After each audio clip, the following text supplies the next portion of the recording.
শুভ সকাল। আপনারা যারা এখানে এসেছেন আসলে আপনাদের কাছেই আমরা কৃতজ্ঞ। কৃতজ্ঞ এই কারণে যে আপনারা কষ্ট করে আপনাদের মোবাইলের সংক্রান্ত যে চিঠি, সেই চিঠি কপিটা আপনারা আমাদের কাছে পৌঁছে দিচ্ছেন। মূল বিষয়টা হচ্ছে আমি সবসময় এই কথাটাই বলি যে একটা হারানো সম্পদ অথবা একটা সম্পদ এটা মানুষকে খুব বেশি আপ্লুত করে।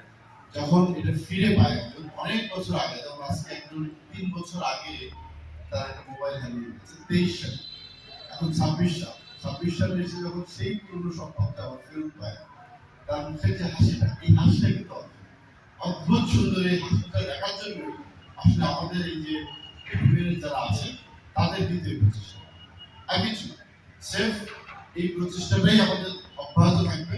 আমরা আপনাদের কাছে আমাদের প্রত্যাশাটা হচ্ছে এরকম যে আপনারা আপনাদের জায়গা থেকে যদি এই প্রচারণাটা চালিয়ে যেতে পারেন বা আপনারা এটা যদি একটু অন্যদেরকেও বলেন যে হ্যাঁ, যদি আসলে কাউকে দেখেন যে মোবাইলটা হারানো গেছে, আমাদের কাছে শুধু চিঠির কপিটা পৌঁছে দেন, এইটা যদি কাউকে বলেন এবং তাদেরকে যদি এটা অবহিত করেন, তারা আমাদের কাছে পৌঁছে দিলে কিন্তু এই সুফলটা তারা পেতে পারে।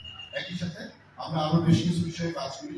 নারী শিশু নির্যাতন বিষয়ক আমরা কাজগুলি করে থাকি এবং সেটা আমরা খুব আন্তরিকতার সাথে করি। আমাদের সাইবার টিম আছে, সেই টিমে যারা সদস্য আছে, নারী সদস্যও আছে, নানানভাবে নানান কায়দায় নানান ঢঙে